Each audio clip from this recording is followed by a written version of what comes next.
আল্লাহ বলছেন আমি তোমাকে মাটি দিয়ে সৃষ্টি করেছি, মাটির মধ্যে তোমাকে প্রবেশ করাবো, আবার মাটির থেকে তোমাকে উঠানো হবে। সুতরাং ফেরেশতারা যাও, এই রূহটাকে নিয়ে কবরে চলে যাও। নবীজি বলেন ফেরেশতারা আসমান থেকে রূহটাকে নিয়ে কবরের দিকে চলে আসে। এই যে একটা সময় যায় না, মৃত্যুর পরে রূহটাকে নিয়ে সপ্তম আসমান পর্যন্ত গেল, এই সময়ের মধ্যে দুনিয়ার মানুষ আল্লাহওয়ালা নেককার মানুষটার গোসল করায়, কাফনের কাপড় পরায়, মসজিদের কোনার পালকিতে চড়ায়, জানাজার দিক নিয়ে যায়। জানাজা শেষ করে এরপর কবরের মধ্যে রেখে উপরে বাঁশ দিয়ে মাটি চাপা দিয়ে চলে আসে। মানুষেরা যখন লোকটাকে মাটি চাপা দিয়ে চলে আসে, ঠিক সেই মুহূর্তে ওই মানুষটার রূহটা তার কবরের মধ্যে পৌঁছানো হয়। আমার নবী বলেন সুম্মা জাআ মালাকানে, কবরের মধ্যে দুইজন ফেরেশতা আগমন করে, এই আল্লাহওয়ালা নেককার মানুষটারে কবরের মধ্যে বসায়। এবার প্রশ্ন, মান রব্বুকা, তোমার রব কে? ওই আল্লাহওয়ালা নেককার মানুষটা বলে রব্বি আল্লাহ, কারণ দুনিয়ার জীবনে তার সম্পর্ক ছিল আল্লাহর সঙ্গে। আল্লাহর সঙ্গে সম্পর্ক, আল্লাহর পরিচয় জিজ্ঞাসা করার সাথে সাথে বলে দেবে রব্বি, আপনার সঙ্গে আমার সম্পর্ক ভালো। আপনার কাছে কেউ যদি জিজ্ঞাসা করে হুজুরের নাম কি, বাড়ি কই, ঠিকানা কোথায়, বলতে পারবে কি পারবে না? আমার সঙ্গে যার সম্পর্ক ভালো। আল্লাহওয়ালা নেককার মানুষটার সম্পর্ক ছিল আল্লাহর সঙ্গে। যখনই প্রশ্ন করে মান রব্বুকা, তোমার রব কে, লোকটার সাথে সাথে বলে রব্বি আল্লাহ, আমার রব বলেন। এবার দ্বিতীয় প্রশ্ন, মা দীনুকা, তোমার দিন কি? দিন মানে ইসলাম, দিনিয়াল ইসলাম। এই দিন কি? দিন মানে হচ্ছে জীবন ব্যবস্থা। দিন মানে কি? জীবন ব্যবস্থা। কারণ আল্লাহ বলছেন ইন্নাদ দীনা ইনদাল্লাহিল ইসলাম, আল্লাহর পক্ষ থেকে মনোনীত জীবন ব্যবস্থার নাম হলো ইসলাম। আর ইসলাম হলো এমন একটা জীবন ব্যবস্থা, সেটা হচ্ছে কমপ্লিট কোড অফ লাইফ, একটা পূর্ণাঙ্গ জীবন ব্যবস্থার নাম হলো ইসলাম। ইসলামে নাই মানুষের প্রয়োজন হবে এমন কোনো বিষয় নাই, বুঝলেন?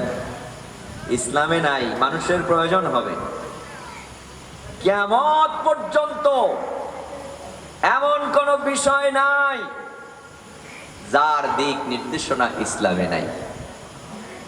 আল্লাহ পাক মুহাম্মদুর রাসূলুল্লাহ সাল্লাল্লাহু আলাইহি সাল্লামকে পৃথিবীর বুকে শিক্ষক হিসাবে পাঠিয়েছেন। আমার নবী বলেছেন ইন্নী বুইসতু ফীকুম মুআল্লিমান, এই পৃথিবীতে আমি তোমাদের মাঝে শিক্ষক হয়ে প্রেরিত হয়েছি। জন্ম হয়েছে মুহাম্মদ সাল্লাল্লাহু আলাইহি ওয়াসাল্লাম শিক্ষক হয়ে, যার কারণে এই পৃথিবীর বুকে আমার নবীর কোনো শিক্ষক ছিল না। দুনিয়ার কোন মানুষের কাছে মুহাম্মদ সাল্লাল্লাহু আলাইহি ওয়াসাল্লাম আলিফ বা তা সা আক্ষরিক জ্ঞান গ্রহণ করেন নাই। দুনিয়ার কোন মাদ্রাসা, মক্তব, ইউনিভার্সিটি, এই পৃথিবীর নামি দামি বিশ্ববিদ্যালয়, অক্সফোর্ড, মিউনিখ, ক্যামব্রিজ আর হার্ভার্ড, এর কোনটার ছাত্র মুহাম্মদ সাল্লাল্লাহু আলাইহি ওয়াসাল্লাম ছিলেন না। দুনিয়ায় কারো সঙ্গে কাছে লেখাপড়া পড়েন না। নবী বলছেন আমি শিক্ষক। আবার কেমন শিক্ষক জানেন?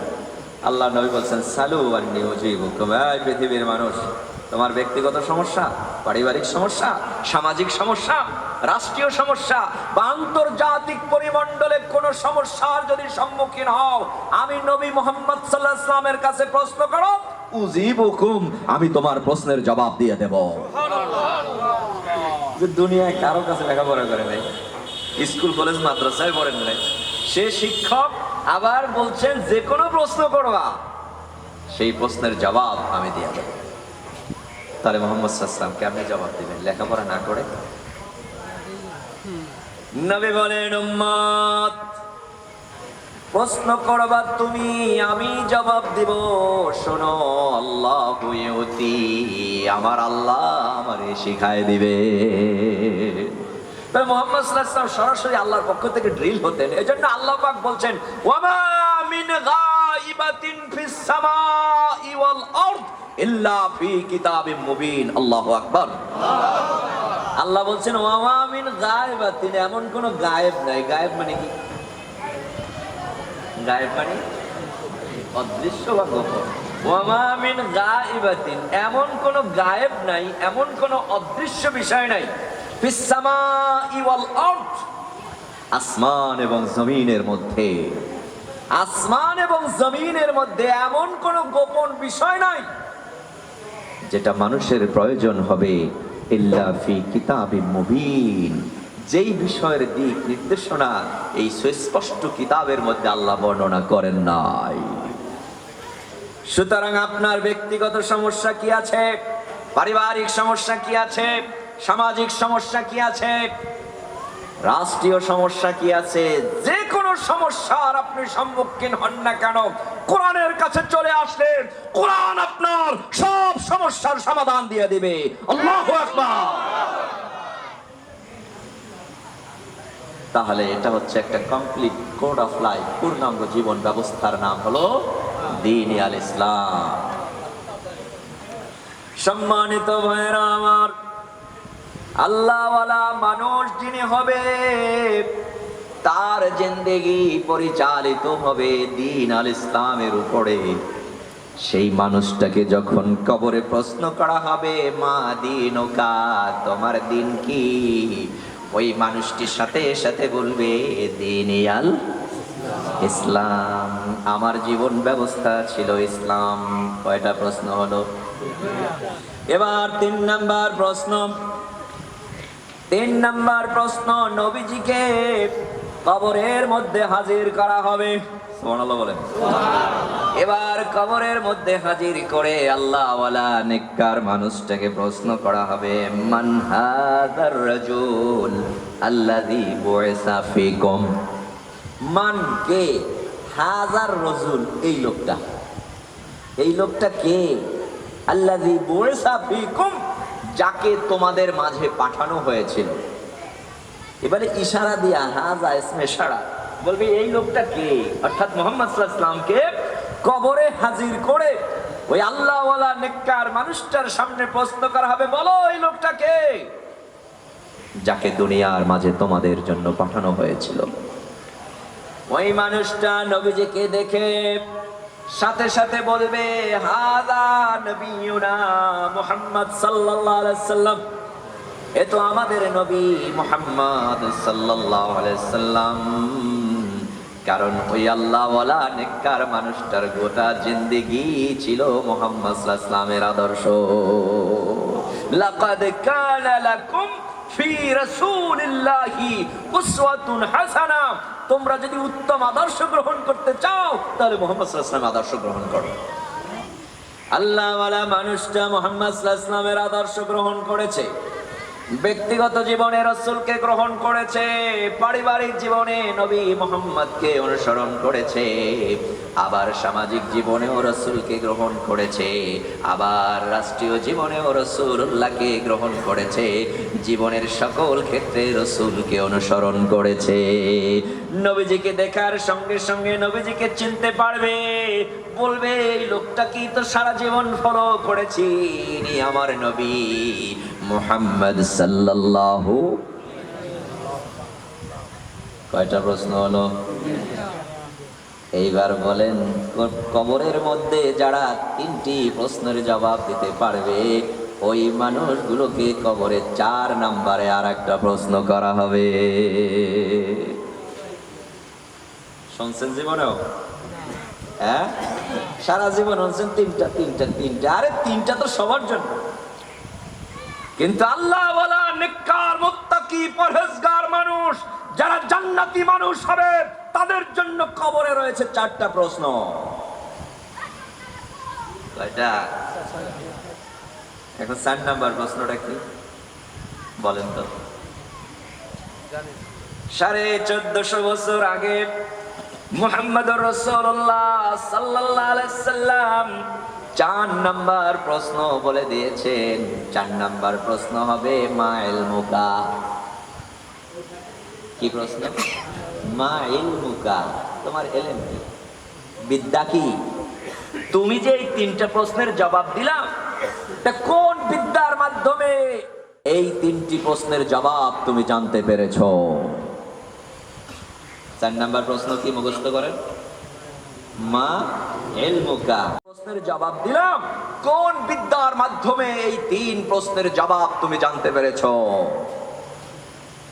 আমার মুসলমান হৃদয়ের কান দিয়ে শুনতে হবে, অন্তরের কান দিয়ে শুনতে হবে। এই 4 নাম্বার প্রশ্নের জবাব কি হবে, এটাও আমার নবী 1450 বছর আগে ক্লাস করে দিয়েছেন। নবীজি জানিয়ে দিয়েছেন, শোনো, 4 নাম্বার প্রশ্নের উত্তর হলো কারাতু কিতাবাল্লাহ ওয়া আমানতু বিহি ওয়া সাদ্দাকতুহু। 4 নাম্বার প্রশ্নের উত্তর হবে কারাতু কিতাবাল্লাহ, আমি আল্লাহর কোরআন পড়েছি, ওয়া আমানতু বিহি ওয়া সাদ্দাকতুহু, কোরআনের প্রতি ঈমান এনেছি, কোরআন বিশ্বাস করে কোরআন অনুযায়ী জীবনটাকে পরিচালনা করেছি। এই কোরআনের মাধ্যমে 3 প্রশ্নের জবাব জানতে পেরেছি। এজন্য আল্লাহর কসম করে বলি, দুনিয়ার বুকে যে ব্যক্তি কোরআন জানবে না, কোরআন শিখবে না, কোরআনের সঙ্গে দুশমনি করবে, ওই মানুষ কবরে 3 প্রশ্নের জবাব দিতে পারবে না, পারবে না, পারবে না। বুঝে আসছে? এটা কেমন কিতাব? কবরে 3টা প্রশ্নের জবাব দিতে হলে আপনাকে শিখতেই হবে, আপনাকে কোরআন পড়তেই হবে। সম্মানিত ভাইরা আমার, আমরা এমন একটা কিতাব থেকে কথা শুনবো, যেই কিতাব কিয়ামতের ময়দানে আপনার পক্ষে সাক্ষী দিবে অথবা আপনার বিরুদ্ধে আল্লাহর দরবারে মামলা দায়ের করবে। এমন এক কিতাব থেকে কথা শুনবো, যেই কিতাব যদি আপনি না পড়েন, না শিখেন, কবরের দিন প্রশ্নের জবাব দিতে। আমরা এমন কিতাব থেকে কথা শুনবো, যেই কিতাব কোন জাহেল যদি গ্রহণ করে, সে যত বড় জাহেল হোক, তার মধ্যে আর জাহালিয়াত থাকে না। যত বড় বদমাইশ হোক, সে যদি কোরআনকে গ্রহণ করে জীবনের জন্য, সে আর কোনো ধরনের অন্যায় অপকর্মে লিপ্ত হয় না। কোন চোর যদি কোরআন গ্রহণ করে জীবনে, সে আর চুরি করে না। ডাকাত কোরআন গ্রহণ করলে জীবনে আর ডাকাতি করে না। কোন জিনাকার যদি কোরআনকে মেনে নেয়, সে আর জীবনে জিনা ব্যভিচারিতে লিপ্ত হয় না। কোন ঘুষখোর যদি কোরআন গ্রহণ করে, জীবনে আর ঘুষের টাকা হাতে নেয় না। কোন সুদখোর যদি কোরআন গ্রহণ করে, তাহলে জীবনে আর সে কোনোদিন সুদের ব্যবসা করে না। এমন একখানা কিতাব থেকে আমরা কথা শুনি, যেই কিতাবটা কোন জাহেল গ্রহণ করলে সে আর জাহেল থাকে না, সে মানুষটা সোনার মানুষে পরিণত হয়। সুবহানাল্লাহ। আপনারা ইতিহাস শোনেন নাই, দেখেন নাই? ইতিহাস শুনেছেন, হযরত ওমরের কথা শোনেন নাই আপনারা? হ্যাঁ, সে কেমন মানুষ ছিলেন বলেন তো? সে, তার চাকরি ছিল উটের রাখাল। চাকরি কি? উটের রাখাল। একজন ভালো মানুষ, শিক্ষিত মানুষ, জ্ঞানী গুণী মানুষকে রাখালিয়াতের চাকরি করে? এই ওমর, আবু জেহেলের বৈঠকে সিদ্ধান্ত হয়েছে কে পারবে মুহাম্মাদের মাথা আনতে। বৈঠকের সব চুপ হয়ে বসে রয়েছে, কেউ কোনো কথা বলে না, কারণ মুহাম্মাদের মাথা আনা এটা চারটিখানি ব্যাপার নয়। কারণ মুহাম্মদ সাল্লাল্লাহু আলাইহি ওয়াসাল্লাম এমন একজন মানুষ, যিনি আরবের সর্বশ্রেষ্ঠ বংশের সুপুরুষ। আবু জেহেল ঘোষণা দিয়েছে, কে পারবে মুহাম্মাদের মাথা আনতে, তাকে 100 উট পুরস্কার দেওয়া হবে। কেউ কোনো কথা বলে না, ময়দানে সব চুপ হয়ে বসে আছে, কারণ মুহাম্মদ সাল্লাল্লাহু আলাইহি ওয়াসাল্লাম এমন একজন মানুষ, যে জিন্দেগিতে কোনোদিন একটা মিথ্যা কথা বলে না। যেই মানুষটা জিন্দেগিতে কোনোদিন কারোর সঙ্গে খারাপ আচরণ করে না, এমন একটা মানুষের মাথা আনতে হবে যেই মানুষটা জিন্দেগিতে কোনোদিন একটা অশুদ্ধ ভাষায় কথা বলেন নাই। সুবহানাল্লাহ। দেখছেন মোহাম্মদ জীবনে একটা অশুদ্ধ ভাষায় কথা বলেন। আমরা বলি কিনা বলেন? আমরা এই বাংলাদেশ ছোট্ট একটা দেশ, এই ছোট্ট দেশের মানুষেরও কত ধরনের আঞ্চলিক ভাষা। বরিশাল্লা মানুষের এক ধরনের আঞ্চলিক ভাষা, আবার সিলেটে মানুষের, চিটাগাঙ্গা মানুষের, ওনারা যখন কথা বলে, আমার এবছর সিলেটে এক জায়গায় প্রোগ্রাম করতে গেলাম, তো সিলেটের কিছু মানুষ ওখানে দাঁড়িয়ে দাঁড়িয়ে কথা বলছে, আমি হাঁ করে তাকিয়ে আছি, কিচ্ছু বুঝতেছি না। মনে হইতেছিল যে আমি মনে হয় বাংলাদেশে নাই, বিদেশে কোথাও চলে আসছে। তো আমি শোনার পরে বলছি, শোনেন, আপনারা যেরকমের আঞ্চলিক ভাষায় কথা বলেন আমি তো বুঝতে পারছি না, এরকম আমাদেরও কিন্তু বরিশালে আঞ্চলিক ভাষা আছে, আমিও যদি বলি আপনারাও বুঝবেন না। আর ওই যে সকালে উঠি আমি মনে মনে বলি, সারাদিন আমি যেন, এই কবিতাটা আমাদের বরিশাল্লা ভাষায় আমি বলছি, বেন্যা হালে উড্ডা মই মনে মনে কই, হাঙ্গাটা দিন মুই যেন ভালো হইয়া রই, আদেশ হরেন যা মোর গুরুজনে, মুই যেন হেই কাম হরি ভালো মনে, বেন্যা হালে উড্ডা হইয়া কই মনে মনে। এখন আমার কথা বেন্যা হালো থাকে। এই যে এক এক অঞ্চলের এক এক ধরনের মানুষের ভাষা, আরব দেশেও এরকমের আঞ্চলিক ভাষা আছে। যারা দেশের এখানে সৌদি আরবে যায় চাকরি করে, তারা কিন্তু সৌদি আরবের আঞ্চলিক ভাষা মুখস্থ করে, ওই ভাষাটা তারা ভালো বোঝে। আমরা শুদ্ধ ভাষায় তুমি কোথায় যাও, এটা শুদ্ধ আরবি হলো আইনা তাযহাবু, তুমি কোথায় যাও। আর সৌদি আরবের আঞ্চলিক ভাষা ফেনরো, ফেনরো কই যাও, কাইফা হালুকা আপনি কেমন আছেন, কেফাল কেফাল। এভাবে আঞ্চলিক ভাষা ও দেশেরও আছে। কিন্তু মুহাম্মদুর রাসূলুল্লাহ সাল্লাল্লাহু আলাইহি ওয়াসাল্লাম 63 বছরের জিন্দেগিতে আঞ্চলিক ভাষায় কথা বলেছেন, এরকমের কোন ইতিহাস খুঁজে পাওয়া যায় না। এমন একটা মানুষের মাথা আনতে হবে যেই মানুষটা আরবের সর্বশ্রেষ্ঠ বংশের সম্মানিত সুপুরুষ, কেউ কোনো কথা বলে না, সব চুপ হয়ে বসে আছে। ওই পিছন দিক থেকে অমর আবু জাহেল, যাকে আবুল হেকাম বলে ডাকা হতো, ডেকে বলছে, আবুল হেকাম, ও আবুল হেকাম শোনো, মুহাম্মাদের মাথা আনতে পারলে কয়টা উট দিবা? 100। ডেকে বলছে, শোনো আবুল হেকাম, মাথা আনবো একটা, কিন্তু মাথা যেন 2টা যায় না, মাথা যেন 2টা যায় না। আবু জাহেলেরই মাথা গরম। আমার কি বলতে চাও? আমার কথা বোঝো নাই কেন, একটু বুঝাই বলো। এবার ওমর বলছে, শোনো, মুহাম্মাদের মাথা আনবো একটা, তুমি 100 উট পুরস্কারের ঘোষণা দিয়েছো, শোনো, এই 100 উট পুরস্কার দিতে যদি গরিমসি করো, তাহলে দ্বিতীয় তোমার মাথাটাও যাবে। খোলা তরবারি নিয়ে রাসূলুল্লাহর মাথা আনার জন্য রওনা দিলেন। পথ চলছে, নবী মুহাম্মাদের মাথা আনবে। প্রতিমধ্যে একজনের সঙ্গে সাক্ষাৎ, ডেকে বলছেন, কই যাও ওমর? খোলা তরবারি নিয়ে ওমর বলছে, মুহাম্মাদের মাথা আনতে যাই। লোকটা বলছে, ওমর যাবা তো মুহাম্মাদের মাথা আনতে, নিজের বাড়ির খবর নিছো কি? তোমার বোন ফাতেমা বগ্নিপতি সাইদ কালেমা পড়ে মুসলমান হয়ে গেছে। কিরে কিরে, আমার ঘরে কলেমা? তো মুহাম্মাদের শায়েস্তা করার আগে এই 2টারে শায়েস্তা করে দিই। যাবে দিক পথ চলছে, এখন আর একদিক লাইন ঘুরে গেছে। বোনের বাড়ির সামনে গেলেন, দরজার সামনে দাঁড়িয়ে ঘরের মধ্য থেকে গুনগুন গুনগুন আওয়াজ শুনতে পাচ্ছেন। আস্তে করে ঘরের দরওয়াজার উপরে নক করলেন। ভিতর থেকে বোন ফাতেমা বলছেন, কে? ওমর বলছেন, আমি ওমর। হরকম্প শুরু হয়ে গেছে। কোরআনের যে পৃষ্ঠাটা পড়তেছিলেন লুকায় ফেললেন।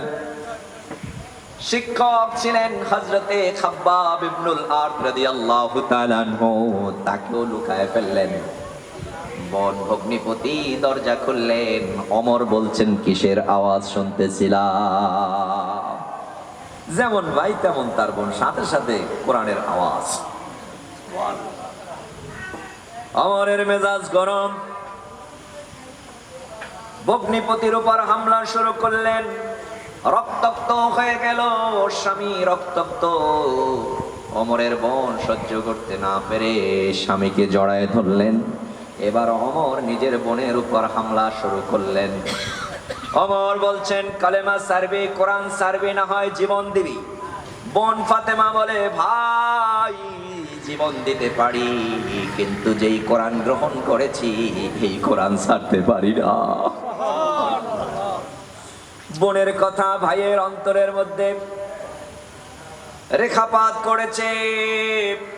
ওমর ফাতেমাকে ডেকে বলছেন, ও বোন ফাতেমা, যেই কোরআনের জন্য জীবন দিতে পারো, আমারে তাহলে একটু ওই কোরআন পড়ে শোনাও। ফাতেমা বলছেন, ও ভাই, এটা এমন কোরআন যার ব্যাপারে আল্লাহ বলছেন, লা ইয়ামাসসুহু ইল্লাল মুতাহহারুন। এমন কোরআন, যেই কোরআন পবিত্রতা ছাড়া স্পর্শ করা যায় না। এটা পড়তে হলে, ধরতে হলে কি করতে হবে? পবিত্রতা অর্জন করতে হবে। তুমি তো অপবিত্র, গোসল করো, ওযু করো, তারপর তোমাকে কোরআন শোনানো হবে। আল্লাহু আকবার। ওমর গোসল করলেন, ওযু করে নিলেন। এবার ওমরের সামনে তেলাওয়াত শুরু হয়ে গেছে। তাহা মা আনজালনা আলাইকাল কুরআনা লিতাশকা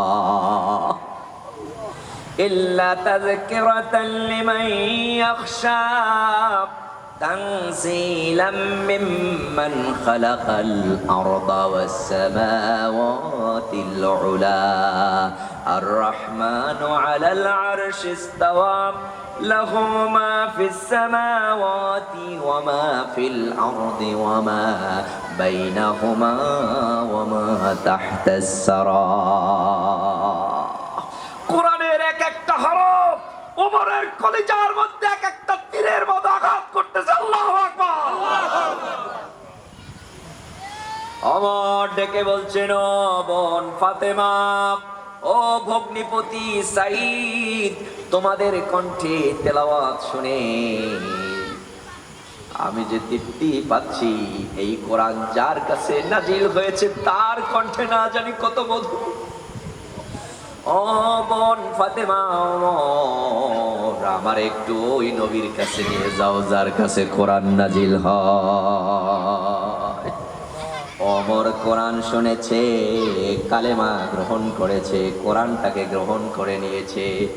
এই ওমর জাহেল মানুষ, যিনি রাসূলুল্লাহকে হত্যা করার জন্য যায়, কোরআনের সংস্পর্শে এসে এই ওমর এমন একটা সোনার মানুষে পরিণত হয়েছে। আমার নবী ওমরের ব্যাপারে বলেছেন, লা নবিয়্যা বা'দি ওয়ালা রাসূলা, পৃথিবীতে আমার পরে কোন নবী আসবে না, কোন রাসূল আসবে না। পৃথিবীতে কোন নবী রাসূল যদি আসতো, লাকানা ওমর, তাহলে ওমর অবশ্যই আল্লাহর নবী হয়ে যেত। জাহেল মানুষ রাসূলুল্লাহর মাথা কাটতে আসে, সেই মানুষ কোরআন গ্রহণ করে নবী হওয়ার মর্যাদায় উপনীত হয়। আল্লাহু আকবার। এখানে ক্ষান্ত নয়, যেই মানুষটা ছিল উটের রাখাল, সেই মানুষটার কোরআনের সংস্পর্শে এসে তো একটা দেশ নয়, অর্ধেকটা পৃথিবীর প্রেসিডেন্ট হয়েছিলেন। এজন্য কোরআনের কাছে যদি কোনো জাহেল মানুষ আছে, সেই মানুষ আর জাহেল থাকে না, সেই মানুষটা সোনার মানুষে পরিণত হয়ে যায়। আবার এই কোরআন যদি কোনো সমাজে বাস্তবায়ন হয়, কোন রাষ্ট্রে যদি কোরআন প্রতিষ্ঠিত হয়, ওই রাষ্ট্রে কোনো অন্যায়, অবিচার, জুলুম, অত্যাচার, দুর্নীতি, চুরি, ডাকাতি, ছিনতাই, রাহাজানি, জুলুম, অত্যাচার কিচ্ছু থাকে না। ওই সমাজটাও সোনার সমাজে পরিণত হয়ে যায়। উদাহরণ দিই। মুহাম্মদুর রাসূলুল্লাহ সাল্লাল্লাহু আলাইহি ওয়াসাল্লাম পৃথিবীতে যেই জামানায় আগমন করেছিলেন ওই জামানাটাকে কি জামানা বলা হয় বলেন তো? জোরে বলেন।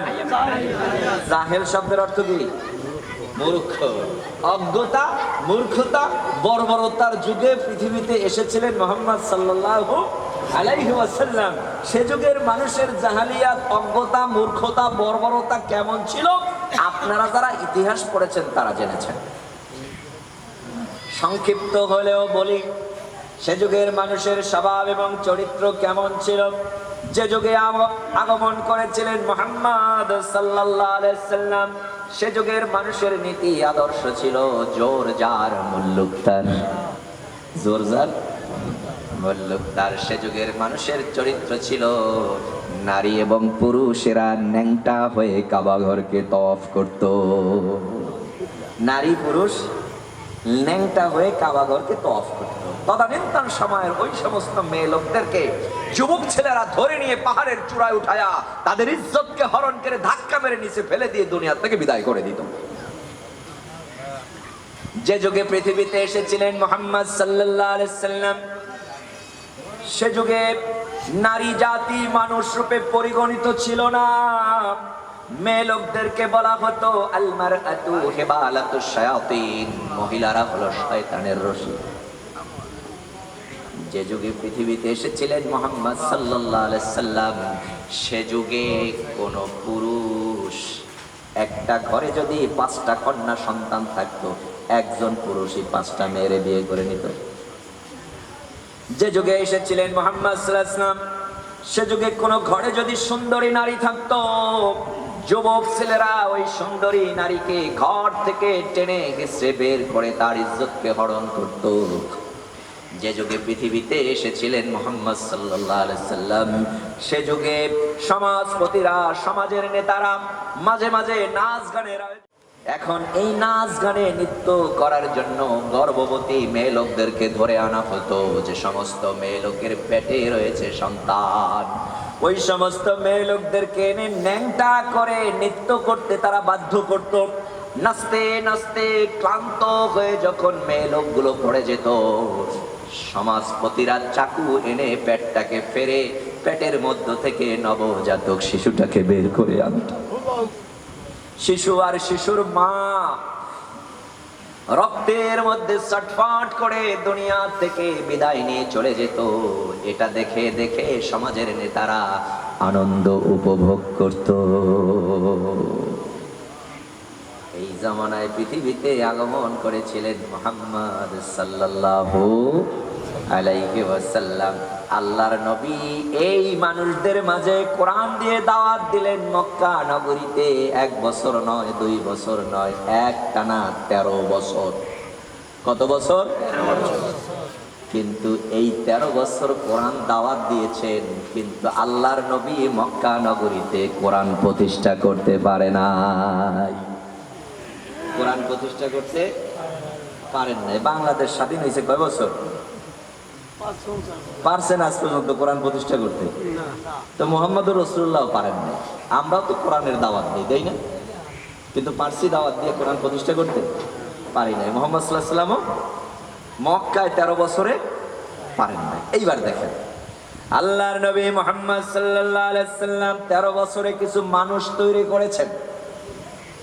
আমরাও কোরআন দিয়ে কিছু মানুষ তৈরি করতে পারি কিন্তু কোরআন প্রতিষ্ঠা করতে কিছু মানুষ যারা কোরআনের প্রতি আকৃষ্ট হয়, কোরআনটাকে উইলিংলি গ্রহণ করে, কোরআন অনুযায়ী নিজেকে পরিচালনা করার চেষ্টা করে কিন্তু কোরআনের সমাজ আমরা প্রতিষ্ঠা করতে পারি না।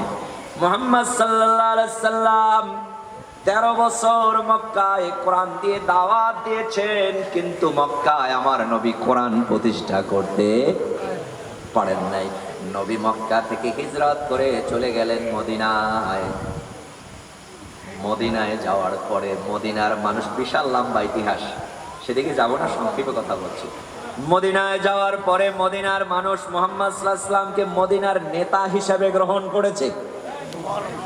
মদিনার নেতা, কিন্তু নবীজি নেতা হওয়ার আগ মুহূর্ত পর্যন্ত মদিনার নেতা হওয়ার কথা ছিল আব্দুল্লাহ বিন উবাই বিন সলুল।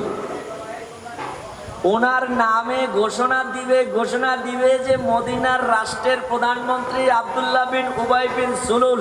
কিন্তু মুহাম্মদুর রাসূলুল্লাহ সাল্লাল্লাহু আলাইহি ওয়াসাল্লাম মক্কা থেকে হিজরত করে যখন মদিনায় গেলেন, তখন আব্দুল্লাহ বিন উবাই বিন মদিনার রাষ্ট্রের প্রধান হিসাবে মদিনার মানুষ ঘোষণা দিয়ে দিলেন। সুবহানাল্লাহ। বিশাল ইতিহাস মুনাফিক কেন তৈরি হয়েছে সেদিকে আর যাব না। তাহলে এখন মদিনার রাষ্ট্রের প্রধান হলেন মুহাম্মদ সাল্লাল্লাহু আলাইহি ওয়াসাল্লাম। আজকে মুসলমানেরা মুহাম্মদুর রাসূলুল্লাহ সাল্লাল্লাহু আলাইহি ওয়াসাল্লামকে রাষ্ট্রপতি মানতেও অনেক মুসলমানের কষ্ট পায়। অথচ পৃথিবীর এমন কোন ধর্ম, এমন কোন জাতি নাই যেই জাতি মুহাম্মদ সাল্লাল্লাহু আলাইহি ওয়াসাল্লামকে রাষ্ট্রপ্রধান হিসেবে ঘোষণা করেন নাই। হিন্দু বলেন, বৌদ্ধ বলেন, খ্রিস্টান, যোগী, সাঁওতাল, ইহুদি, নাগাসি, সব ধর্মের মানুষ মুহাম্মদ সাল্লাল্লাহু আলাইহি ওয়াসাল্লামকে রাষ্ট্রপতি ঘোষণা দিয়েছে।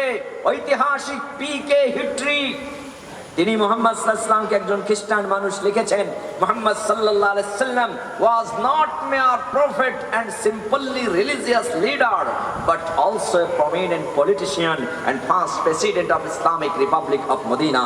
মুহাম্মদ সাল্লাল্লাহু আলাইহি ওয়াসাল্লাম শুধুমাত্র একজন নবী বা ধর্মীয় নেতা নন, তিনি ইসলামী প্রজাতন্ত্র মদিনার সর্বপ্রথম প্রধানমন্ত্রী। চিল্লায় বলেন আল্লাহু আকবার।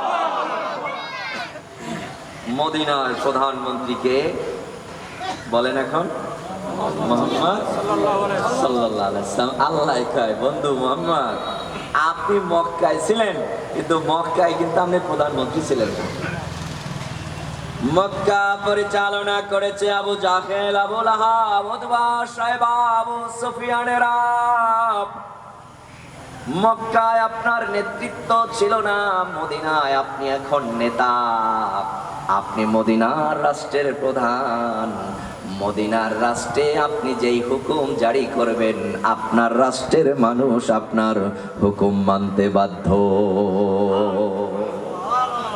আমাদের প্রধানমন্ত্রী বর্তমান তারেক জিয়া, উনি যে আইন করবে আমরা মানতে বাধ্য কিনা বলেন? এর আগে হাসিনারটাও মানছি না, আবার আমাদের ডক্টর ইউনূস সাহেবেরটাও তো মাইনে নিছি। আমরা রাষ্ট্রের প্রজা, রাষ্ট্রপ্রধান যে আইন করে আমরা ওটা মানতে বাধ্য। মুহাম্মদ সাল্লাল্লাহু আলাইহি ওয়াসাল্লাম মদিনার রাষ্ট্রের প্রধান। এখন মদিনার মানুষ মুহাম্মদ সাল্লাল্লাহু আলাইহি ওয়াসাল্লামের হুকুম মানতে বাধ্য। মক্কায় রাসূলুল্লাহর ক্ষমতা ছিল না, তিনি ছিলেন সেখানকার একজন মাত্র ধর্মীয় নেতা, কিন্তু রাষ্ট্রপ্রধান ছিলেন না।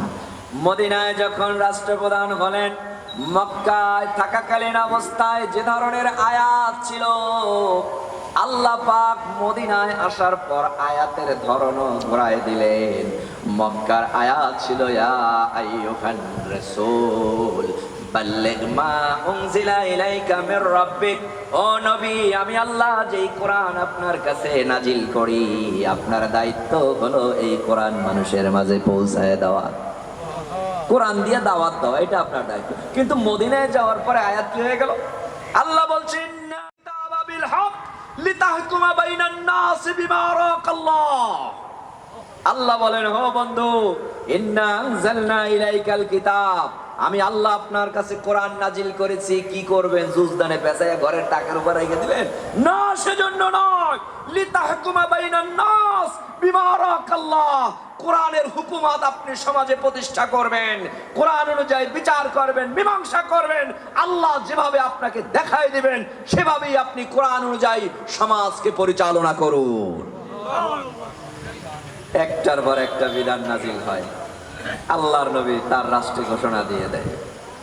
আল্লাহ বলেন, ও বন্ধু, আপনার রাষ্ট্রে চোর আছে, ডাকাত আছে, আপনি আপনার রাষ্ট্রে ঘোষণা দিয়ে দেন, আস-সারিকু ওয়াস-সারিকাতু ফাকতাউ আইদিয়াহুমা, চোর বেটা হোক আর বেটি হোক, ধরে ধরে হাত কেটে দাও। আইনকার জোরে বলেন আল্লাহ। রাসূলুল্লাহ ঘোষণা দিয়ে দেন, আমার রাষ্ট্রে যদি এখন কেউ চুরি করে হাত কাটা যাবে। হাতের প্রতি মায়া আছে না নাই? চুরি বন্ধ হয়ে গেছে। রাসূলুল্লাহর দেশে এখন চোর নাই, ডাকাত, আবার জেনা ব্যভিচারী যারা করে, আমার আল্লাহ ঘোষণা দিয়ে দিলেন, ও বন্ধু জানায় দেন, আয-যানিয়াতু ওয়াজ-যানি ফাজলিদু কুল্লা ওয়াহিদিন মিনহুমা মিআতা জালদা। জিনাকার পুরুষ মহিলা যদি অবিবাহিত হয় 100 বেত্রাঘাত করো, আর বিবাহিত পুরুষ মহিলা যদি জিনা ব্যভিচারিতে লিপ্ত হয়, আশ-শাইখু ওয়াশ-শাইখাতু ইযা জানায়া ফারজামুহুমা নাকালাম মিনাল্লাহ। জিনা ব্যভিচারিতে বিবাহিত পুরুষ মহিলা লিপ্ত হলে কোমর পর্যন্ত মাটির মধ্যে গেড়ে চতুর্দিক থেকে পাথর মেরে দুনিয়া থেকে বিদায় করে দাও। আল্লাহর আইন বাস্তবায়ন করার ক্ষেত্রে কারো কোনো মায়া করা যাবে না। আল্লাহ বলছেন ওয়ালা তাখুযুকুম ফীহিমা রাফাতান ফী দীনিল্লাহ ইন কুনতুম মুমিনিন। তোমরা যদি মুমিন হও, আল্লাহর হুকুমত কার্যকরী করার ক্ষেত্রে তোমাদের অন্তরে মায়া আসতে পারবে না। যদি মায়া করো তাহলে আবার সাবেক হুকুম বহাল। বিচার হয়েছে তো হয়েছে, কোনো মায়া আসতে পারবে না। আল্লাহর বিধান, গোটা সমাজ সুন্দর হয়ে যাবে। একটা জেনার বিচার যদি হয় এই বাংলার জমিনে, আপনারা বলেন এই দেশের মানুষ কি আর কোনোদিন জেনা ব্যভিচারী করবে? এখন তো জেনা ব্যভিচারী আমাদের দেশের মানুষ করে না, এদেশের সব ফেরেশতা, তাই না? হ্যাঁ, আহারে 5 বছরের শিশু তাও রক্ষা পায় না। আহা, কি মানুষ! তাহলে আল্লাহ পাক আয়াত নাজিল করে, রাসূল তার রাষ্ট্রের মধ্যে ঘোষণা দেয়, রাষ্ট্রের মানুষ চুরি বন্ধ করে দেয়, জিনা ব্যভিচারী বন্ধ করে দেয়, অন্যায় অবিচার জুলুম নির্যাতন রাসূলুল্লাহর দেশে নাই। আমার নবী এই কোরআন প্রতিষ্ঠা করে সুন্দর একটা সমাজ তৈরি করেছেন। আর নবীজি তার জীবনের সর্বশেষ ভাষণে বলেছিলেন, খায়রুল কুরুনি কারনি সুম্মাল্লাযী ইয়ালুনাহুম সুম্মাল্লাযী ইয়ালুনাহুম। জাহিলি যুগে পৃথিবীতে এসেছিলেন মুহাম্মদ সাল্লাল্লাহু আলাইহি সাল্লাম, আর নবী দুনিয়া থেকে বিদায় নেওয়ার সময় ঘোষণা দিয়েছেন, খায়রুল কুরুনি কারনি, সর্বোত্তম যুগ হলো আমার যুগ। সুবহানাল্লাহ। এই জাহেল মানুষগুলো, সেই জাহেল মানুষগুলো কোরআন গ্রহণ করে এমন সোনার মানুষে পরিণত হয়েছে। আমার নবী বলেছেন সর্বোত্তম যুগ হলো আমার যুগ, পৃথিবীতে কিয়ামত কায়েম হয়ে যাবে, কিন্তু আমার নবী যেই সমাজ তৈরি করেছিলেন ওই ধরনের সুন্দর সমাজ আর পৃথিবীতে কোনোদিন কায়েম হবে না। সম্মানিত ভাইরা আমার, আমরা এমন কোরআন থেকে কথা শুনি, কারণ চুরি করলে হাত কাটা যাবে, ঘোষণা দিয়েছেন কে? আল্লাহ তার কোরআনের মাধ্যমে। এখন কোন চোরের হাতে যদি সমাজ দেন, তাহলে সেই সমাজের মানুষ কি কোরআন প্রতিষ্ঠা করবে? না। কোন জিনাকার জিনা করলে কোমর পর্যন্ত মাটির মধ্যে পাথর মেরে, মাটির মধ্যে গেড়ে পাথর মেরে হত্যা করা হবে, অথবা অবিবাহিত পুরুষ মহিলা জিনা করলে 100 বেত্রাঘাত করা হবে। আপনারা বলেন এদের হাতে যদি সমাজ দেন, তাহলে এরা কি এই কোরআন প্রতিষ্ঠা করবে? না। কারণ করলেই বেজায় পড়বে তারা নিজেরাই, যে আমরা চোর, আমার হাত কাটা যাবে। সম্মানিত ভাইরা আমার, এই জন্য চোর কোনোদিন সমাজে কোরআন প্রতিষ্ঠা হোক এটা চাইবে না। ডাকাত কোনোদিন চাইবে না আল্লাহর জমিনে আল্লাহর কোরআন প্রতিষ্ঠিত হোক। কোন জিনাকার চাইবে না আল্লাহর জমিনে কোরআন প্রতিষ্ঠিত হোক। কোন সুদখোর, কোন ঘুষখোর চাইবে না আল্লাহর জমিনে আল্লাহর কোরআন প্রতিষ্ঠিত হোক। ঠিক কিনা বলেন? সুতরাং চোরেরা কোরআন বিরোধী, ডাকাত, জিনা ব্যভিচারীরা, সুদখোর এবং ঘুষখোরেরা কোরআন বিরোধিতা করবে। ঠিক কিনা? সম্মানিত ভাইয়ের আমার, এই জন্য আপনারাও তো তাই, আপনারাও তাই না? কোরআন যারা চায় এদেরকে আপনারা চান না, অথচ কোরআন সমাজ কায়েম করবে কারা? এটাও আল্লাহ কোরআন শরীফে বলছে, ইবাদিয়াস সালিহুন। কোরআন এর সমাজ প্রতিষ্ঠা করবে আমার সৎ এবং নেককার বান্দাগণ। ইবাদিয়াস সালিহুন, সৎ বান্দা, নেককার বান্দা, ঈমানদার বান্দারাই কোরআন প্রতিষ্ঠা করতে চাইবে। কিন্তু আপনারা তো তাদেরকে সমর্থন করবেন না, আপনারা চান না। সম্মানিত ভাইয়েরা আমার, আসুন আমরা কোরআনে কারিমের একটি আয়াতে কারিমা ভূমিকায় তেলাওয়াত করেছিলাম। সূরা আলে ইমরানের 31 নম্বর আয়াত। সেখানে আল্লাহ পাক বলছেন, এই আয়াতের উপর সংক্ষিপ্ত আলোচনা করে আমি আমার কথাকে শেষ করে নেব। আল্লাহ পাক বলেন, কুল ইন কুনতুম তুহিব্বুনাল্লাহ ফাত্তাবিউনি ইউহিব্বুকুমুল্লাহ ওয়া ইয়াগফির লাকুম যুনুবাকুম ওয়াল্লাহু গফুরুর রহিম। আল্লাহ বলেন, কুল, হৃদয়ের কান দিয়ে শুনবেন, কুল, হে নবী আপনি বলুন, ইন কুনতুম তুহিব্বুনাল্লাহ, যদি তোমরা আল্লাহকে ভালোবাসতে চাও অথবা আল্লাহর ভালোবাসা পেতে চাও, যদি তোমরা আল্লাহর ভালোবাসা পেতে চাও। আমরা আল্লাহর ভালোবাসা পেতে চাই না? কে কে হাত তুলে দেখান। সবাই চাই, সবাই আল্লাহর ভালোবাসা চাই। তবে আল্লাহ বলছেন, হে নবী আপনি ঘোষণা দিয়ে, তোমরা আল্লাহর ভালোবাসা পেতে চাও তাহলে ফাত্তাবিউনি, আমি নবীর ইত্তেবা করো। কি করো? শব্দটা মনে রাখেন, ইত্তেবা, নবীর ইত্তেবা করো। ফাত্তাবিউনি, আমি নবীর ইত্তেবা করো। যদি আমি নবীর ইত্তেবা করতে পারো, ইউহিব্বুকুমুল্লাহ, তাহলে আল্লাহ তোমাদেরকে ভালোবাসবেন। কার ইত্তেবা করলে আল্লাহ ভালোবাসবে? জোরে বলেন, নবীর ইত্তেবা করলে আল্লাহ ভালোবাসবেন। শুধু ভালোবাসা দিয়ে ক্ষান্ত হবেন না। ওয়া ইয়াগফির লাকুম যুনুবাকুম আল্লাহু গফুরুর রহিম, তোমার জীবনের সব গুনাহগুলো maaf করে আল্লাহ তোমারে জান্নাতে পৌঁছায় দেবে। অনুসরণ ইত্তেবা করতে হবে কার? নবী। এখন ইত্তেবা মানে কি? ইত্তেবা শব্দের অর্থ হচ্ছে অনুসরণ, অনুকরণ। অনুসরণ, অনুকরণ। আর পরবর্তী আয়াতে বলছেন, কুল আতিউল্লাহ ওয়া আতিউর রাসূল, হে নবী আপনি বলেন তুমি আল্লাহ এবং আল্লাহর রাসূলের ইতাআত করো। ইতাআত শব্দের অর্থ হচ্ছে আনুগত্য। ইতাআত মানে কি? আর ইত্তেবা মানে কি? আপনারা আমার কথা বোঝেন না, তাবারকের দিক খেয়াল গেছে সবাই? হ্যাঁ, ইত্তেবা শব্দের অর্থ হচ্ছে অনুসরণ, অনুকরণ। আর ইতাআত শব্দের অর্থ হচ্ছে আনুগত্য। এখন আনুগত্য কাকে বলা হয় আর অনুসরণ, অনুকরণ কাকে বলা হয়? সহজ বাংলায় বলছি, আনুগত্য হলো হুকুম করার সাথে সাথে মানতে প্রস্তুত, এটার নাম আনুগত্য। হুকুম করতে দেরি, মানতে দেরি না, এটার নাম কি? আনুগত্য। আল্লাহ বলছেন আল্লাহ এবং আল্লাহর রাসূলের আনুগত্য করো, এক আয়াত। আর এক আয়াত, আগের আয়াতে বলছেন আল্লাহ রাসূলের ইত্তেবা করো। ইত্তেবা শব্দের অর্থ হচ্ছে অনুসরণ এবং অনুকরণ। কি করো? অনুসরণ, অনুকরণ কি? অনুসরণ, অনুকরণ হলো আমাকে যদি কোনো ব্যক্তি মুখে যেভাবে দাড়ি, আপনিও সেভাবে দাড়ি রাখবেন। আমি কোন দিকে তাকিয়েছি, আপনিও সেদিকে তাকাবেন। এটার নাম অনুসরণ, অনুকরণ। দেখে দেখে অনুরূপ করা, এটার নাম হলো অনুসরণ, অনুকরণ। আমি যেদিক তাকিয়েছি আপনিও সেদিক তাকাবেন। আমি যেভাবে বসেছি আপনিও সেভাবে বসবেন। এটার নাম হচ্ছে ইত্তেবা, এটার নাম হচ্ছে অনুসরণ, অনুকরণ। এই জন্য আল্লাহ বলছেন, আল্লাহর ভালোবাসা যদি পেতে চাও তাহলে নবী মুহাম্মদকে দেখো এবং তার অনুসরণ এবং অনুকরণ করো।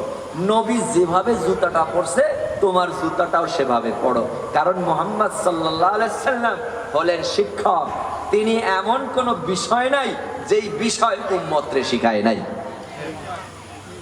জুতাটা পড়তে হবে কিভাবে শিখিয়েছেন মুহাম্মদ সাল্লাল্লাহু আলাইহি সাল্লাম। নবী বলছেন, উম্মত জুতা যখন পরবা ডান পায়ের জুতাটা আগে পরবা। কোনটা? জুতা যখন খুলবা বাম পায়ের জুতাটা আগে খুলবা। আবার মসজিদে যখন প্রবেশ করবে ডান পাও দিয়ে প্রবেশ করবা। এখন জুতা খুলবেন কোনটা? জুতা খোলার সময় বাম পায়ের জুতাটা আগে খুলতে হবে। এখন মসজিদে ঢুকবেন ডান পাও দিয়া, তাহলে বাম পায়ের জুতা আগে খুলে জুতার উপর পা বা অন্যত্র পা রেখে তারপর ডান পাও দিয়ে মসজিদে ঢুকতে হবে আর বলতে হবে আল্লাহুম্মা ফতাহলি। আরো দোয়া পড়তেন মুহাম্মদ সাল্লাল্লাহু আলাইহি ওয়াসাল্লাম। মাঝে মাঝে আমার নবী বলতেন নাউযু বিল্লাহিল আযীম ওয়া বিওয়াজহিল কারীম ওয়া সুলতানিহিল কাদীম মিনাশ শাইতানির রাজীম। এই বলে আমার নবী মসজিদে ঢুকতেন। এখন মসজিদে ঢুকলেন, কেমনে নামাজ পড়বেন নিজের ইচ্ছা মতন? হ্যাঁ, আমার নবী বলছেন সাল্লু কামা রাআইতুমুনি, নামাজ পড়বা আমি নবী যেভাবে নামাজ পড়ি সেভাবে। কারণ কোন বান্দা যখন নামাজের জন্য দাঁড়ায় তখন আল্লাহ ওই বান্দার দিকে তাকিয়ে থাকে। বান্দা যখন নামাজের জন্য দাঁড়ায় তখন আল্লাহ বান্দার দিকে তাকিয়ে থাকেন। বান্দা যখন নামাজের মধ্যে কোরআন তেলাওয়াত করে বান্দার সঙ্গে আল্লাহ তখন কথা বলতে থাকে। ব্যাখ্যায় তাফসীরের মধ্যে ভাবে এসেছে, কোন বান্দা যখন নামাজের মধ্যে বলে আলহামদু লিল্লাহি রাব্বিল আলামিন, বান্দা যখন বলে আলহামদু, আল্লাহ তখন ডেকে বলেন লিমানিল হামদ। বান্দা বলে লিল্লাহ, আল্লাহ বলেন মানিল্লাহ। বান্দা বলে রাব্বিল আলামিন, এর বাংলা হলো যখন আপনি বললেন আলহামদু সকল প্রশংসা, আল্লাহ তখন ডাক দিয়া বলে লিমানিল হামদ, ও বান্দা তুমি কার জন্য প্রশংসা করো? আপনি বললেন লিল্লাহ আল্লাহর জন্য, তখন আল্লাহ বলে মানিল্লাহ, কোন আল্লাহর তুই প্রশংসা করো? আপনি বললেন রাব্বিল আলামিন, রব্বুল আলামিনের প্রশংসা করি। আল্লাহ তখন ডেকে বলে ও বান্দা যেই রবে আছে, তখন আপনি বলেন আর রহমান আর রহিম, তিনি দয়ালু দাতা মেহেরবান। এভাবে যখন আপনি তেলাওয়াত করতে থাকেন আপনার আল্লাহ আপনার সঙ্গে কথা বলতে থাকে। এজন্য আমার নবী বলেন বান্দা যখন নামাজে দাঁড়ায় আল্লাহ ওই বান্দার দিক তাকিয়ে থাকে আর বান্দার সঙ্গে কথা বলতে থাকে। বান্দা যখন নামাজের মধ্যে তার চেহারা এদিক সেদিক ঘোরায়, এমন মুসলমান নামাজি আছে না নাই? নামাজের মধ্যে তাকায় দেখে ঘড়ির দিক কয়টা বাজে, আবার সামনের দেওয়ালে ক্যালেন্ডার ঝুলানো আছে, ওই ক্যালেন্ডারের দিক তাকায় তাকায়া পড়তে থাকে। ওদিকে ইমাম সাহেব বলে আলহামদুলিল্লাহি রাব্বিল আলামিন, আবার মুসল্লি তাকায় তাকায়া পড়ে লাল বাতি জ্বালাকালীন নামাজ পড়া নিষেধ। ইমাম পরে আলহামদুলিল্লাহি রাব্বিল আলামিন, মুসল্লি পরে মোবাইল ফোন বন্ধ রাখুন। আছে না? এজন্য সামনের দেওয়ালে কিছু টানাইবেন না, মসজিদের সামনের দেয়ালে কিছু লাগাবেন না, কিছু ঝুলাইবেন না। যা ঝুলাবার ডান পাশে এবং বাম পাশের দেওয়ালে, লেখালেখি সব ডান পাশে এবং বাম পাশে, সামনে না। সামনে যদি টানান তাহলে আপনার খুশু নষ্ট হয়ে যাবে। সম্মানিত ভাইয়েরা আমার, এজন্য আপনি যখন নামাজে দাঁড়াবেন, আপনি আল্লাহর সামনে দাঁড়িয়েছেন, আল্লাহ আপনার দিকে তাকিয়ে আছে। আপনি যদি নামাজের মধ্যে ঘাড় এদিক সেদিক ঘোরান তখন আল্লাহর নজর আপনার থেকে সরে যায়। এজন্য নামাজ পড়তে হবে যেভাবে আমার নবী শিখিয়েছেন। বুঝতে পেরেছেন? আবার নামাজের কাতার বন্দি কেমনে হবেন, কেমনে কাতারে দাঁড়াবেন, এটাও রাসূলুল্লাহ শিখিয়েছেন। নবীজি নামাজের ইমামতের জন্য মেহরাবের মধ্যে দাঁড়ালেন। এমন সময় সাহাবীদের দিক ঘুরে তাকিয়ে বলছেন, এই সাহাবীরা শোনো, আমি তোমাদেরকে সামনাসামনি যেভাবে দেখতে পাই, তোমরা যখন আমার পিছনে থাকো আমি নবী একইভাবে দেখতে পাই।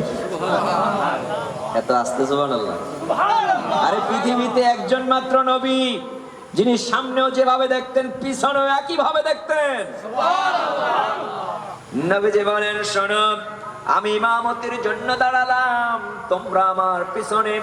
এমন সময় আমি দেখতে পেলাম তোমাদের দুইজনার মাঝখানে যে ফাঁকা জায়গা আছে, ওই ফাঁকা জায়গাগুলোর মধ্য থেকে শয়তান ছাগলের বাচ্চার মতো দৌড়ায়। এজন্য নবী বললেন, সাউ সুফুফাকুম ওয়া তারাসসু, তোমরা কাতারকে সোজা করে নাও এবং প্রাচীর হয়ে যাও। কি হয়ে যাও? প্রাচীর। প্রাচীর মানে কি? দেওয়ালের মাঝখানে মাঝখানে ভাগ থাকে, একটা ইট আর একটা ইটের মধ্যে যেভাবে ঢুকে যায়, ঠিক কাতারগুলো এভাবে হ্যাঁ, কাতারগুলো এভাবে একদম একজনের সঙ্গে আরেকজনের সঙ্গে মিশে ফাঁকা জায়গাগুলো বন্ধ করে দাঁড়াও। সম্মানিত ভাইরা আমার, এজন্য নামাজ পড়বো যেভাবে রাসূলুল্লাহ শিখিয়েছেন সেভাবে, ঠিক কিনা বলেন? আবার মসজিদ থেকে কেমনে বের হব? আমার নবী বলছেন মসজিদ থেকে যখন বের হবা বাম পাও দিয়ে বের হও। জুতা পরবো কোনটা? হ্যাঁ, জুতা পায়ে দেওয়ার সময় কোনটা পরবো প্রথম? ডান পাও। মনে থাকবে? কিছু আজ মনে রাখবেন, তা না হলে এই যে শুরুতে বলছিলাম আমাদের সমস্যা, ময়দানের বয়ান ময়দান পর্যন্ত থাকে, সাথে যায় না। সম্মানিত ভাইয়েরা আমার, এখন ডান পার জুতাটা পরলেন, বাম পার জুতাটা পরিধান করে বাড়ির দিকে রওনা দিলেন। আপনি যখন রাস্তা দিয়ে হাঁটবেন, আমার নবী বলেন রাস্তা দিয়ে যখন হাঁটবা ডান পাশ দিয়ে হাঁটো। গাদ্দুল বাসার ওয়া ইমাতাতুল আদা আনিত তারিক, চক্ষুকে নিম্নগামী করো, রাস্তার উপরে কষ্টদায়ক বস্তু থাকলে সরায় দাও। কোন মুসলমানের সঙ্গে যদি তোমার দেখা হয়, সালাম, আমি মুরব্বী, যুবক ছেলে আমারে সালাম দিবে। আবার মুরব্বীরে সালাম দেয় নাই, ওই পাশে চায়ের দোকানে বসা ওই যুবক ছেলের বদনাম করতে থাকে, এই ছেলেটা কার বেয়াদব, আমি মুরব্বী মানুষ আমারে সালাম দিল না। হ্যাঁ, কি জানি উনি একটা হয়ে গেছে সমাজ থেকে, এই জন্য উনি ওই যুবক ছেলের গালিগালাজ করতেছে। আরে যুবক ছেলে ভুল করছে, আপনি মুরব্বী, আপনার কিছু দায়িত্ব আছে, আপনি একটা সালাম দিয়ে দিতেন। যদি আপনি সালাম দিতেন ও লজ্জা পেত, পরের দিন আরো ভুল করতো না, ঠিক কিনা বলে? এজন্য আমার নবী ও ছোটদেরকেও সালাম দিয়েছেন শিক্ষা দেওয়ার জন্য। এজন্য নবী বলেন যে আগে সালাম দেয় সে অহংকার মুক্ত। আবার নবী বলছেন দেখা হয়েছে সালাম দাও, পাথরের আড়াল হয়েছে আবার দেখা হয়েছে সালাম দাও, গাছের আড়াল হয়েছে আবার দেখা হয়েছে সালাম দাও, দেয়ালের আড়াল হয়েছে আবার দেখা হয়েছে সালাম দাও, যতবার দেখা হয় ততবার সালাম দাও। আমার নবী বলেন আলা আদুল্লুকুম আলা শাইইন আন তাহাবাবতুম বাইনাকুম, আমি কি তোমাদেরকে এমন একটা বিষয় বলবো না যাতে তোমাদের মধ্যে মহব্বত এবং ভালোবাসা তৈরি হবে?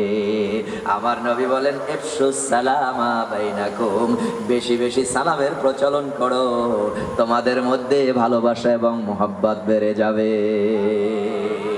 এখন আপনি রাস্তা দিয়ে হাঁটলেন, বাড়িতে ঢুকবেন, বাড়ির সামনে গিয়ে কি করবেন, কেমনে ঢুকবেন? আমার নবী শিখিয়েছেন।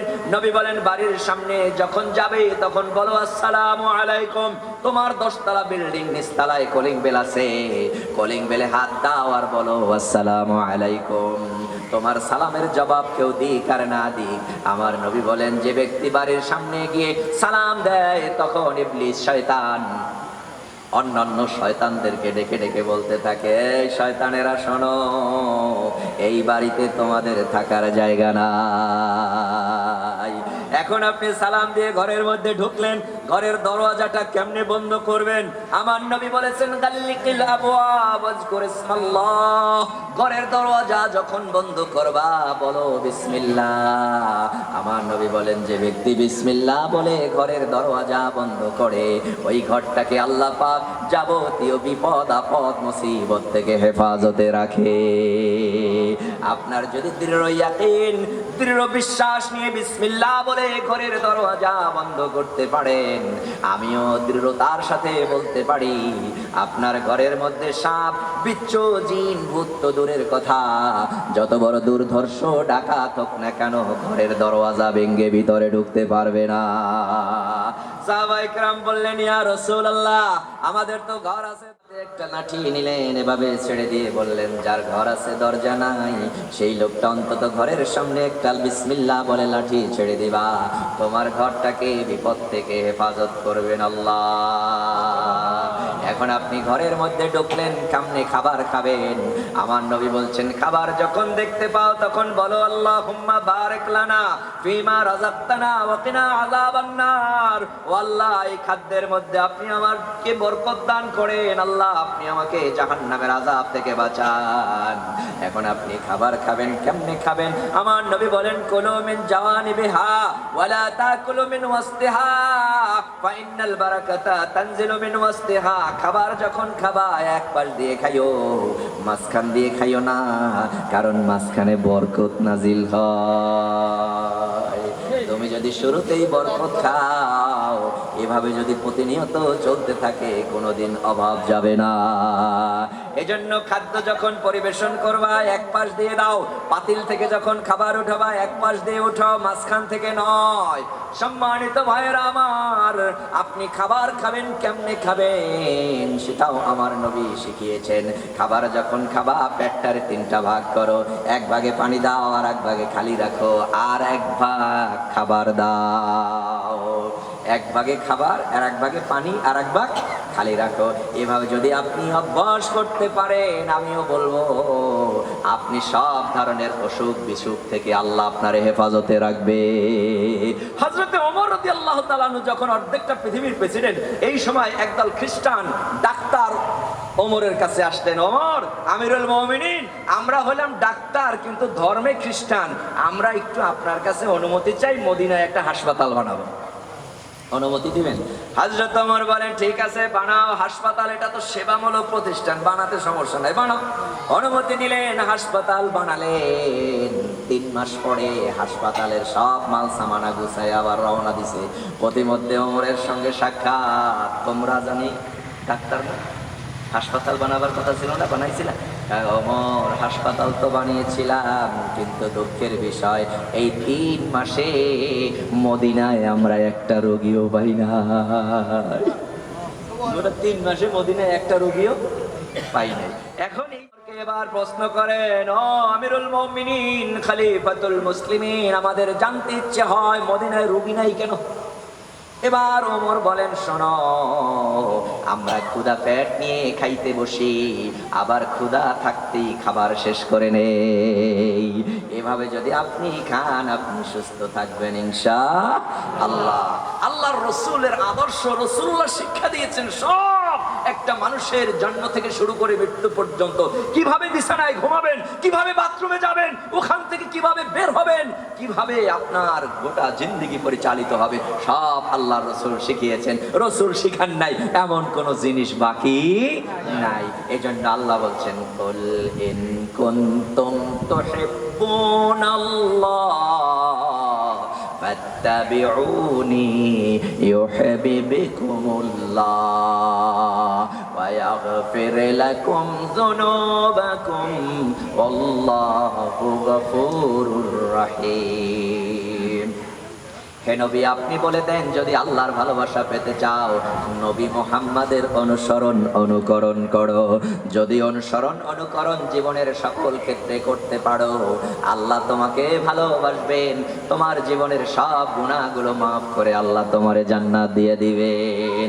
আল্লাহ যেন আমাদের সকলকে জান্নাতি হিসেবে কবুল করেন, রাসূলুল্লাহর আদর্শ অনুযায়ী যেন আমরা আমাদের জীবনটাকে পরিচালনা করতে পারি, আল্লাহ যেন তৌফিক দান করেন। সকলে বলুন আমিন। সম্মানিত হাজিরিন, এই যে আমাদের হারুন মোল্লা ফাউন্ডেশন গত রমজানে চালু হয়েছে, ঠিক কিনা বলেন? চালু করেই তারা কিন্তু দেখেন অনেক কিছু করতে পারতো, অনিসলামিক কর্মকাণ্ড, কিন্তু তারা মাহফিলের আয়োজন করেছে। এরপর গতকালকেও নাকি অনুষ্ঠান ছিল, কিছু মানুষের জন্য আপনাদের ব্যবস্থা করেছেন, আরো কিছু মসজিদ টসজিদ বিভিন্ন জায়গায় অনুদান তারা দিচ্ছেন। এটা কি ভালো না খারাপ বলেন? এটার উন্নতি হোক আপনারা কি চান? কারা কারা চান একটু হাত তুলে দেখান। সর্বক্ষেত্রে আপনাদের সহযোগিতা তাদের পক্ষ হয়ে আমি কামনা করছি, আল্লাহ যেন আপনাদেরকে কবুল করেন, বলেন আমিন। মুনাজাতের আগে সভাপতি আপনাদের সামনে কিছু কথা বলবেন। সময় বসে আপনারা চাতক পাখির মতো যেই সকল আলোচনা শুনেছেন, আল্লাহ রাব্বুল আলামিন আমাদের এই বডির মধ্যে সকলকে আমল করার তৌফিক দান করেন, আমিন। আজকে আমাদের এই মধ্যলোহালিয়া জামে মসজিদ এবং হারুন মোল্লা ফাউন্ডেশন এর উদ্যোগে যেই মাহফিলটি হয়েছে, মাহফিলের সভাপতিত্ব করেছেন জনাব মোহাম্মদ হারুন মোল্লা ভাই। তিনি শারীরিক অসুস্থ থাকা সত্ত্বেও আসরের নামাজের পূর্বেই তিনি এই মসজিদে এসেছেন আর এই মজলিসে বসেছেন। আল্লাহ তাকে সুস্থতা সহ দীর্ঘায়ু দান করুন, আমিন। এখন আমাদের এই হারুন মোল্লা ফাউন্ডেশনের চেয়ারম্যান জনাব মোহাম্মদ আসাদুল্লাহ আপনাদের সম্মুখে একটু সময় কথা বলবেন। আসসালামু আলাইকুম ওয়া রাহমাতুল্লাহ। মধ্যলোহালিয়া জামে মসজিদ কর্তৃক আয়োজিত এবং হারুন মোল্লা ফাউন্ডেশন কর্তৃক আয়োজিত আজকে মাহফিলের সম্মানিত মুসলিম কেরাম এবং বিদেশ থেকে আগত, ঢাকা থেকে আগত সম্মানিত বক্তা, এছাড়াও উপস্থিত আছেন আমার এলাকার গণ্যমান্য ব্যক্তিবর্গ, সবাইকে জানাই ঈদের শুভেচ্ছা ও আন্তরিক শুভেচ্ছা মোবারক। আসলে আমরা আমাদের ফাউন্ডেশন থেকে আমরা চেষ্টা করেছি যে ঈদের 3টে পর্ব উদযাপন করার। প্রথমত ঈদগাহটা উদ্বোধন করার, দ্বিতীয় দিন ছিল আমাদের প্রীতিভোজ, আজকে আমাদের মাহফিল একদম সমাপনী পর্যায়ে। তাই আমি দীর্ঘ বক্তব্য রাখবো না, আপনাদের কাছে শুধু একটি অনুরোধ যে আমাদের এই 3টে অনুষ্ঠানে যদি কোনো ভুল ত্রুটি হয়ে থাকে আপনারা সকলের ক্ষমার দৃষ্টিতে দেখবেন এবং আমাদের সাথে থাকবেন। ভবিষ্যতে যেন আমরা এর চাইতে আরও ভালো অনুষ্ঠান আয়োজন করতে পারি। এবং আগামীকালকে আমাদের আরেকটা ফাইনাল ম্যাচ আছে, সবাই আপনারা জানেন, এটা বাবুগঞ্জ কলেজ মাঠে। আপনারা সকলেই আমন্ত্রিত। ধন্যবাদ সবাইকে। আসসালামু আলাইকুম রহমতুল্লাহ। মদ্দনলে জামা মসজিদ কর্তৃক আয়োজিত এবং হারুনুল্লাহ ফাউন্ডেশন কর্তৃক আয়োজিত আজকে মাহফিলে সম্মানিত মুসলিম কেরাম এবং বিদেশ থেকে আগত, ঢাকা থেকে আগত সম্মানিত বক্তা, এছাড়াও উপস্থিত আছেন আমার এলাকার গণ্যমান্য ব্যক্তিবর্গ, সবাইকে জানাই ঈদের শুভেচ্ছা ও আন্তরিক শুভেচ্ছা মোবারক। আসলে আমরা আমাদের ফাউন্ডেশন থেকে আমরা চেষ্টা করেছি যে ঈদের 3টে পর্ব উদযাপন করার। প্রথমত ঈদগাহটা উদ্বোধন করার, দ্বিতীয় দিন ছিল আমাদের প্রীতিভোজ, আজকে আমাদের মাহফিল একদম সমাপনী পর্যায়ে। তাই আমি দীর্ঘ বক্তব্য রাখবো না, আপনাদের কাছে শুধু একটি অনুরোধ যে আমাদের এই 3টে অনুষ্ঠানে যদি কোনো ভুল ত্রুটি হয়ে থাকে আপনারা সকলের ক্ষমার দৃষ্টিতে দেখবেন এবং আমাদের সাথে থাকবেন। ভবিষ্যতে যেন আমরা এর চাইতে আরও ভালো অনুষ্ঠান আয়োজন করতে পারি। এবং আগামীকালকে আমাদের আরেকটা ফাইনাল ম্যাচ আছে, সবাই আপনারা জানেন, এটা বাবুগঞ্জ কলেজ মাঠে। আপনারা সকলেই আমন্ত্রিত। ধন্যবাদ সবাইকে। اهدنا الصراط المستقيم صراط الذين أنعمت عليهم غير المغضوب عليهم ولا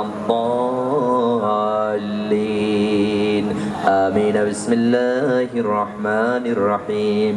قل هو الله أحد الله الصمد لم يلد ولم يولد ولم يكن له كفوا أحد. بسم الله الرحمن الرحيم. قل هو الله أحد الله الصمد لم يلد ولم يولد ولم يكن له كفوا أحد. بسم الله الرحمن الرحيم. كفوا أحد. اللهم صل على محمد وعلى آل محمد كما صليت على إبراهيم وعلى آل إبراهيم إنك حميد مجيد. اللهم بارك على محمد وعلى آل محمد كما باركت على وعلى آل إبراهيم إنك حميد مجيد. اللهم صل على محمد عبدك ورسولك وصل على المؤمنين والمؤمنات والمسلمين والمسلمات. اللهم صل على محمد وأنزله المقعد المقرب منك يوم القيامة.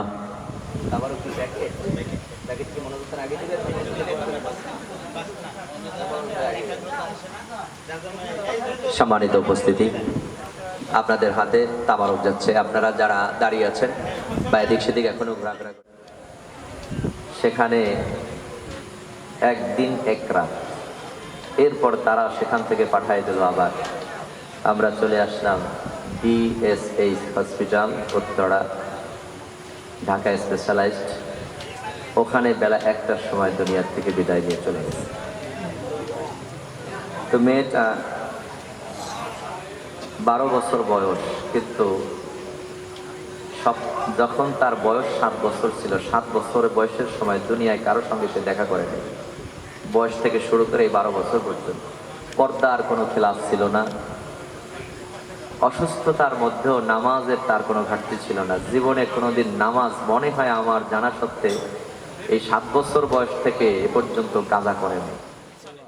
ربنا ظلمنا أنفسنا وإن لم تغفر لنا وترحمنا لنكونن من الخاسرين বিশাল আসমানের মালিক, বিশাল এই জমিনের মালিক, আরশ কুরসি লৌহ কলমের মালিক, ওগো আল্লাহ, সারা জীবনের গুনাহের বোঝা তুলেছি। ও মালিক রে, গুনার দিকে তাকাইলে জাহান্নাম ছাড়া কিচ্ছু দেখি না, নেকের দিকে তাকাইলে তার দ্বারা জান্নাতের আশা করতে পারি না। ওই কঠিন হাসরের দিনে আমাদেরকে জাহান্নামের আসামি বানায়া জাহান্নামে ছেড়ে দিও না। ও মালিক রে, তুমি বড় ক্ষমাশীল, তুমি বড় দয়াশীল আল্লাহ। তুমি ঘোষণা দিয়েছো, বান্দা যত অপরাধ করো, লা তাকনাতু মির রাহমাতিল্লাহ, ক্ষমার আশায় এই গভীর রজনীতে দুনিয়ায় কারো কাছে কিচ্ছু পাওয়ার জন্য নয়, তোমার শাহী দরবারে দুটি হাত তুলে দিয়েছি। ও মালিক রে, আমাদের হাতগুলো খালি ফিরাইয়া দিও না।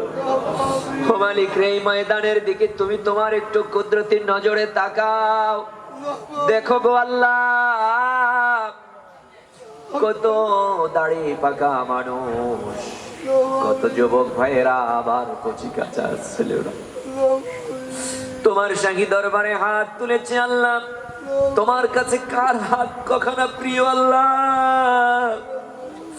ও মালিক, যার হাত তোমার কাছে প্রিয়, তার হাতের উসিলায় আমাদের হাত কখনো কবুল করে নাও। আর রাব্বুল আলামিন, ওগো আল্লাহ, এই ময়দানে এমন মানুষ আছে যার মা নাই, আবার এমন মানুষ আছে যার বাবা নাই, এমন মানুষও আছে যার মাও নাই, বাবাও নাই। ওই মা অন্ধকার কবরের মধ্যে বসে সন্তানের নাম ধরে ধরে ডাকে, ও আমার কলিজার টুকরা রে, কেমনে আমি বাইরে বইলা গেলি, আমি তোর মা, তোরে নিয়ে কত কষ্ট পড়েছি, 10 মাস 10 দিন পেটে ধারণ করেছি, তুই আমার কলিজার মধ্যে লাথি মেরেছ, বেহুশ হয়ে জমিনে পড়ে গেছি, আবার জীবনের ঝুঁকি নিয়ে তোরে দুনিয়ার বুকে ভূমিষ্ঠ করেছি, তোরে লালন পালন করতে গিয়ে কত কষ্ট করেছি। একদিনও রাতের বেলা শীতের দিনে আর আমি ঘুমাই না, বারবার তাকিয়ে দেখেছি, না জানি আমার কলেজার টুকরা সন্তান পোশাক পায়খানার মধ্যে ঘুমায় রয়েছে। তোর মুখের ভাষা ছিল যখন কান্না, কান্নার আওয়াজ শোনার সঙ্গে সঙ্গে দুনিয়ার সব কাজকর্ম ফালায়া তোরে কোলে তুলে নিয়েছি, নরম দুইটা গালে চুমু খেয়ে আরামের বিছানায় ঘুম পড়েছি। আমি তোর মা, খবরে বড় বিপদে, কেমনে আমি মায়ের ভুলে গেলি। বাবা ডেকে বলে, ও আমার কলিজার টুকরা রে, কেমনে আমি বাবারে ভুলে গেলি। সারা জীবন পরিশ্রম করে করে বাজার থেকে ভালো ভালো খাবার এনে তোরে খাওয়াইছি, নিজে খাই নাই। দুনিয়ায় সব সম্পদ দুনিয়ায় তোর জন্য রাইকা কালিয়াতে কবরে চলে আসছে। বর্ষাকালে পানি এসে কবর টাইটম্বর হয়ে যায়, কিন্তু কবরের আযাব হবে না। ও আমার কলেজার টুকরা রে, মাহফিলে মোনাজাতে যদি আমি মায়ের জন্য চোখের পানি ফেলে কাঁদতে পারো, আমি বাবার জন্য চোখের পানি ফেলে কাঁদতে পারো, তোর চোখের পানি কবরের আযাব নিভায় দিতে পারে। ও মালিক, মা হারা সন্তান তোমার কাছে ফরিয়াদ, মোদের মায়ে যেন কান্দে না কবরে। মোদের বাপ যেন কান্দে না কবরে। আল্লাহ, মনে পড়ে যায় দাদা দাদির কথা, মনে পড়ে যায় নানা নানির কথা, কত আদর করেছে, সোহাগ করেছে, ভালোবাসা দিয়েছে। দাদু ভাই নানু ভাই বলে কোলে তুলে নিয়েছে। ওই দাদা দাদি নানা নানি যার দুনিয়ায় নাই, ও মালিক দে তোমার কাছে পড়ে আল্লাহ,